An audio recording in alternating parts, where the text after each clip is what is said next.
जय हिंद दोस्तों। आज बीटीसी सेकेंड सेमेस्टर का आपका चैप्टर नंबर 3 आपके बीच पार्ट 2 लेकर उपस्थित हूँ। इसको बताने से पहले आपको छोटी सी एक मैं सूचना दे देना चाहता हूँ कि अब आपके टीचिंग्स लग रही हैं कॉलेज में, और उसके लिए आपको सेकेंड सेमेस्टर में आपकी टीचिंग अब जिस कॉलेज में आपकी लगी थी प्राइमरी में उसी में लगेगी या दूसरे में बदलवाना चाहते हैं तो आप अपने कॉलेज पे जाकर उस प्रधानाध्यापक का नाम, विद्यालय का नाम, ब्लॉक का नाम और अपनी सारी डिटेल्स को देकर उसको चेंज करवा लीजिए। और एग्ज़ाम मुझे आशा है कि वो जो ही टीचिंग ख़त्म होगी उसके 1 से सवा महीने के बाद एग्ज़ाम भी आपका सेकेंड सेमेस्टर का हो जाएगा। तो ये तमाम बच्चे जो कमेंट्स कर रहे थे, अटकलें लगा रहे थे कि सर अभी सेकेंड सेमेस्टर का एग्ज़ाम नहीं हुआ, सर सेकेंड सेमेस्टर का एग्ज़ाम नहीं हुआ, आप अपने कॉलेज पर जाकर अपने विद्यालय का नाम और उसके बाद प्रधानाध्यापक का नाम, प्राइमरी के उनका मोबाइल नंबर देकर आप अपनी टीचिंग उचित जगह लगवा लीजिए और जल्द ही आपका एग्जाम होगा। तो आने के बाद अब मैं आता हूँ आपका थर्ड चैप्टर है, तीसरा चैप्टर है, उसके कुछ बच्चे हुए पार्ट के साथ, सेकंड पार्ट के साथ मैं आपके बीच उपस्थित हूँ। सबसे पहले 10 क्वेश्चंस मैंने आपको करवा दिया था, बेसिक भी बता दिया था। अगर आप नहीं देखे होंगे तो पिछली वीडियो में जाके आप देख लीजिएगा। तो चलिए अब शुरुआत करते हैं। वे संख्याएं जो P/Q के रूप में व्यक्त किया ना जा सके, अर्थात ना व्यक्त किया जा सके, यानी कि जो P/Q के रूप में व्यक्त किया जाता है, Q ≠ 0 होता है, वो क्या होता है? परिमेय होता है, परिमेय संख्या। और जो ना व्यक्त किया जा सके वो क्या होता? परिमेय का दूसरा भाई होता है अपरिमेय संख्या, यानी कि क्या हो जाएगा? अपरिमेय संख्या। आगे देखते हैं। आपको मैं पिछले वीडियो में सारी बातों को डिस्कस कर लिया हूं, विकल्प हमें केवल बात करने की जरूरत है, आसानी से हो जाएगा।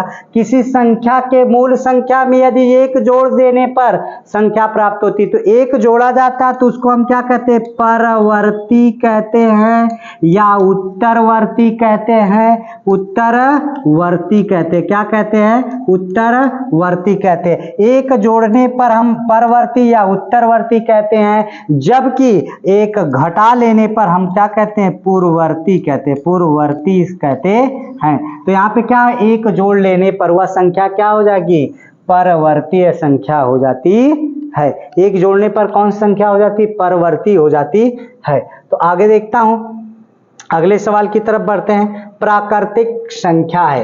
अब आपकी बात की जाए कि प्राकृतिक संख्या, 0 प्राकृतिक संख्या नहीं है। 0 क्या होती है? पूर्ण प्राकृतिक संख्या। अगर 1 से कोई संख्या शुरू हो तो प्राकृतिक संख्या, उसमें 0 जुड़ जाए तो पूर्ण प्राकृतिक संख्या, और माइनस वाली संख्या भी जुड़ जाए तो क्या हो जाता है? पूर्णांक हो जाता है। अर्थात अगर मैं बात करूं यहां से 1 2 3 4 5, तो ये कौन सी होगी? प्राकृतिक संख्या। इसमें 0 जुड़ जाएगा तो क्या होगा? पूर्ण प्राकृतिक संख्या। और इसमें -1 -2 जुड़ जाए तो ये क्या हो जाएगा? पूर्णांक संख्या हो जाती है। तो कहा कि प्राकृतिक संख्या है, इसमें से प्राकृतिक संख्या माइनस भी नहीं होगी, ना ही ये होगी, तो 1 होगी। सही तो हो ही नहीं सकता, जब 2 नहीं होती तो ये भी गलत हो गया। सवाल नंबर 14 की तरफ चलते हैं, अगले सवाल की तरफ। विकल्प नंबर 14। अब देखिए, ऐसी पूर्ण संख्या जो एक क्रम में होती है उसे कहते हैं, ऐसी पूर्ण संख्या जो एक क्रम में होती है, क्रम का मतलब होता है 1 के बाद 2, 2 के बाद 3 या 5 के बाद 6, 6 के बाद 7। तो ऐसी संख्याओं को हम कौन सी संख्या कहते हैं? तो ऐसी संख्याओं को क्रमागत संख्या कहते हैं। क्या कहते हैं? क्रमागत संख्या कहते हैं। कैसी संख्या कहते हैं? क्रमागत। तो यहाँ पे क्रमागत पूर्ण संख्या कही जाएगी। यह वाला सवाल भी अगर हो गया हो तो आगे बढ़ते हैं, सवाल नंबर अगले की तरफ चलते हैं। पूर्णांक संख्या कितने प्रकार की होती है? अगर बात की जाए कि पूर्णांक संख्या कितने प्रकार की होती हैं, तो आपकी बात की जाए तो पूर्णांक संख्या कितने प्रकार की होती है? 2 प्रकार की होती है। कैसी? एक प्लस होती है और एक माइनस होती है। धनात्मक और ऋणात्मक दोनों मिले होते तो उस संख्या को हम कौन सी संख्या कहते हैं? पूर्णांक संख्या कहते हैं। तो इतनी बात अगर समझ में आ गया तो ये विकल्पी होते हैं, क्योंकि हर पेपर में 5 से 6 विकल्पी आपके क्वेश्चन पूछे जाएंगे और 25 नंबर में आपसे 5 से 6 विकल्पी होगा। इसलिए मैं विकल्प पे बड़ा ध्यान रखते हुए हर चैप्टर से 15 से 20 विकल्प का क्वेश्चन करा रहा हूं। इस चैप्टर में 15 क्वेश्चन थे। आगे बढ़ता हूं, सुनिएगा। अब आपको क्या कहता है इसके बाद, थोड़ा सा थियोरेटिकल है, इसका कोई बहुत रोल नहीं है आपके बीच में, तो क्या कहते हैं इन सबको छोड़ देना चाहिए, लेकिन फिलहाल एक बार बता देता हूँ। वे संख्याएं जिन्हें P बटा Q के रूप में ना व्यक्त किया जा सके उसे क्या कहते हैं, अपरिमेय, अपरिमेय संख्या कहते हैं। ये बात तो हो गई अपरिमेय। सबसे छोटी प्राकृतिक संख्या कौन सी है, तो सबसे छोटी प्राकृतिक संख्या कितनी होती है, 1 होती है। अब बात आगे करते हैं, चलिए यहाँ से अगर ना समझ में आए, देखिए वे संख्या जो P बटा Q के रूप में ना व्यक्त किया जा सके उसे अपरिमेय संख्या कहते हैं। सबसे छोटी प्राकृतिक संख्या कितनी होती है, 1 होती है। अगर ये वाला हो गया हो तो अगर दो क्रमागत पूर्ण संख्याओं का अंतर सदैव कितना होता है, दो क्रमागत पूर्ण संख्याओं का मतलब 2 और 3 का अंतर कितना होगा, 3 में से 2 घटाएंगे तो कितना होगा, 1 होता है। अब उसी तरीके से 5 और 6 की बात कर लो तो 6 में से 5 घटाएंगे तो कितना हो जाएगा, 1 हो जाएगा। अब पूर्णांक संख्याओं का समुच्चय किसे कहा जाता है, पूर्णांक संख्याओं का समुच्चय जिसमें क्या हो, धनात्मक संख्या भी हो और ऋणात्मक संख्या भी हो, उसे हम पूर्णांक संख्याओं का समुच्चय कहते हैं। अर्थात समुच्चय का मतलब होता है सेट, सेट का मतलब होता है एक संग्रह, और संग्रह में जैसे अगर मैंने कह दिया कि -3 से लेकर माइनस आपका +2 तक लीजिए, तो ये आपका क्या करना है, -3 हो जाएगा, -2 हो जाएगा, और फिर -1 होगा, 0 होगा, 1 होगा और 2 होगा, ये आपका समुच्चय बन जाता है। तो इसको संग्रह कहते, सेट कहते हैं। अब अगर इतनी चीजें समझ में आ गई हो तो फिर मैं आगे बढ़ता हूँ। देखिए थियरी तो नहीं पूछी जाती आपसे, ये कंफर्म मान लीजिए, लेकिन थियरी के सवाल से आपकी किताब में दिए हैं, मैंने करवा दिया, लेकिन उसको पूछा नहीं जाएगा। निम्न परिमेय संख्याओं में बड़ी परिमेय संख्या है। अब देखिए पहली बात, अब पहले वाले में कौन सी बड़ी होगी, ये देखिए आपका ये ऋणात्मक है, ये धनात्मक है, तो आप जानते हैं कि हमेशा ऋणात्मक संख्या छोटी होती है और धनात्मक संख्या बड़ी होती है। तो इसमें कौन बड़ी संख्या होगी, परिमेय संख्या, तो कहेंगे बड़ी परिमेय संख्या 7/3 हो जाएगी। और इसमें बताइए, अब इसमें आप बताइएगा तो क्या होगा, तो यहाँ देखिए -12/5 है, यहाँ 13/6 है, तो इसमें बड़ी संख्या कौन हो जाएगी, ये आपकी हो जाएगी 13/6। धनात्मक ऋणात्मक अगर है संख्या तो पहले देख लीजिए कि कौन धनात्मक है और ऋणात्मक है, तो ऋणात्मक वाली छोटी हो जाती, धनात्मक वाली बड़ी। अगर सेम सेम कंडीशन में होती है तो धनात्मक होती, अगर धनात्मक संख्या होती तो सबसे बड़ा जिसका उत्तर आता भाग देने पर उसको देखते, और ऋणात्मक संख्या में जिसका मान सबसे छोटा आता उसको हम बड़ा कहते हैं, जिसका मान छोटा आता मतलब ऋणात्मक में उल्टा होता है, ऋणात्मक में जो छोटा होता है उसका मान बड़ा होता है, जो बड़ा होता है उसका मान छोटा होता है। तो चलिए अगर ये 5वां सवाल आपको समझ में आ गया हो तो मैं सवाल नंबर 6 की तरफ चलता हूँ। कह रहा निम्नलिखित में से प्राकृतिक संख्या छांटिए। यह प्राकृतिक संख्या कौन सी संख्या हो जाएगी, ये आपका प्राकृतिक संख्या कौन कौन सी हो जाएगी, प्राकृतिक संख्या आप देखिएगा प्राकृतिक संख्या कौन कौन हो जाएगी, यह आपका 333 प्राकृतिक संख्या है। 0 क्या है, नहीं होगी, 0 प्राकृतिक संख्या नहीं होगी। 543 यह प्राकृतिक संख्या होगी।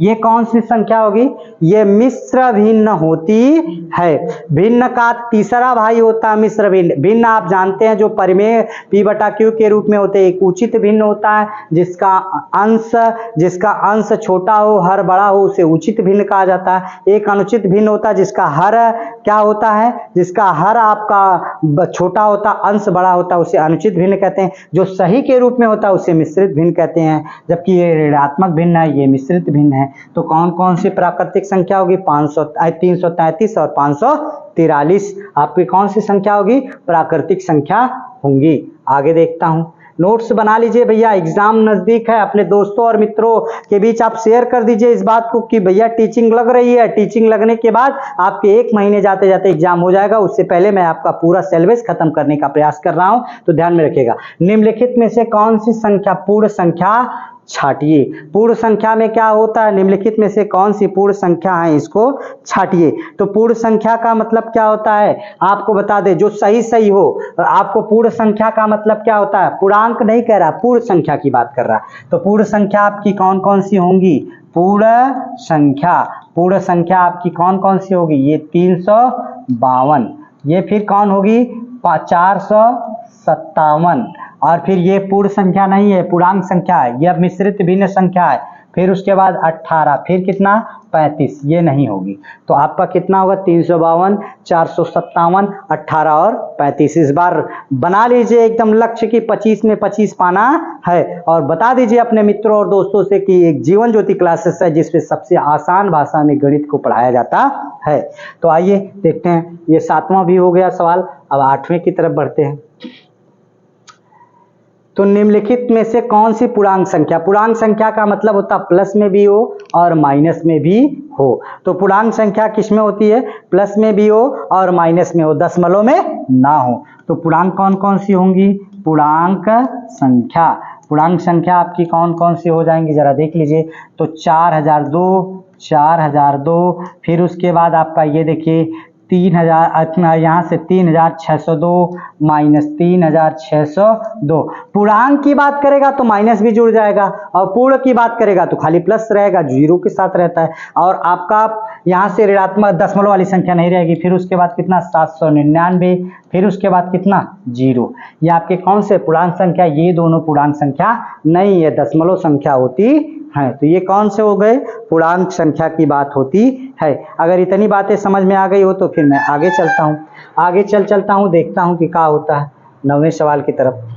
निम्नलिखित में से परिमेय संख्या है, मैंने आपको परिमेय संख्या जो p/q के रूप में हो, दशमलव के रूप में होती है, वो परिमेय संख्या होती है। लेकिन दशमलव में dot dot dot dot dot dot हो या करड़ी में हो जिसका वर्गमूल ना निकाल पाए, वह अपरिमेय होता है। तो परिमेय क्या होगा, अगर नहीं देखे होंगे तो मेरी पहली वीडियो अगर देख लेंगे इसी चैप्टर का अध्याय नंबर 3 का, तो एकदम आसानी से सवाल को एकदम हलवा बना के चाट जाएंगे आप। तो परिमेय संख्या कौन कौन सी होंगी, ये परिमेय संख्या नहीं हो सकती कड़ी में, ये परिमेय संख्या नहीं हो सकती, 7 हो सकती है। 7 क्या है आपकी परिमेय संख्या है। और उसके बाद आपकी बात की जाए तो 7 के बाद क्या होता है, 0 भी क्या है, एक परिमेय संख्या है।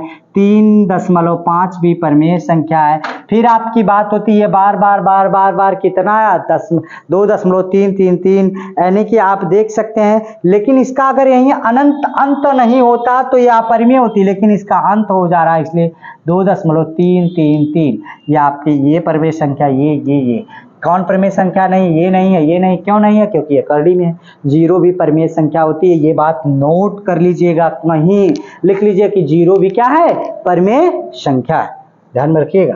आगे देखता हूं सवाल नंबर आपके 9 के बाद बात करते हैं अपरिमेय संख्या।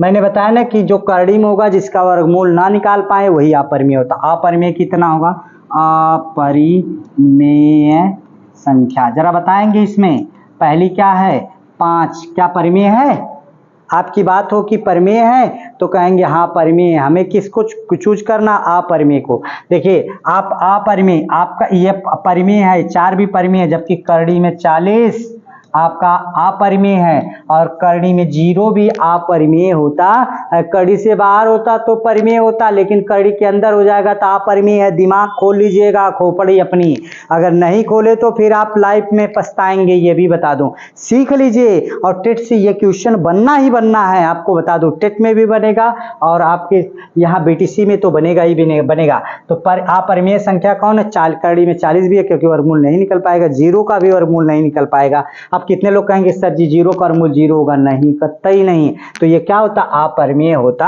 है। आगे देखते हैं सवाल नंबर, आपको देखिए ये निष्कर्ष वगैरह हैं, इनको पढ़ने की जरूरत नहीं है।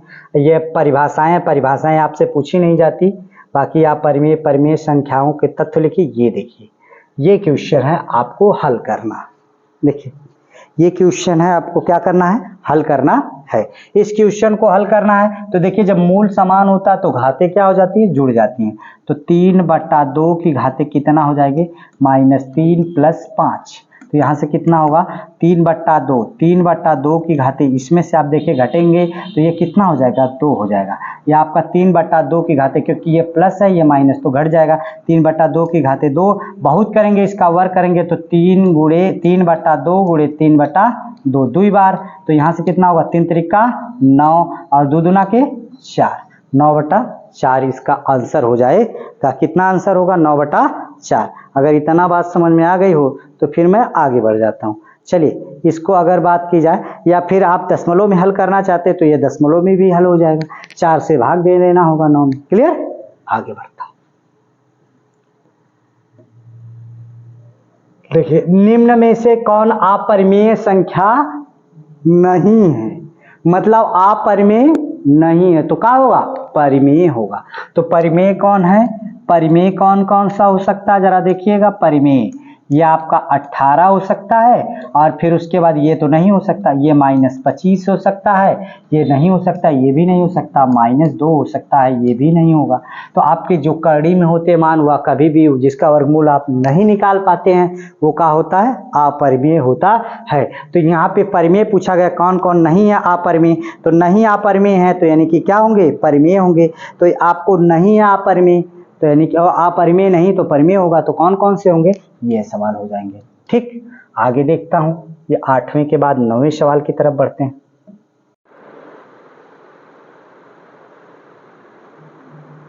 चलिए आइए सवाल नंबर 9 की तरफ जाते हैं।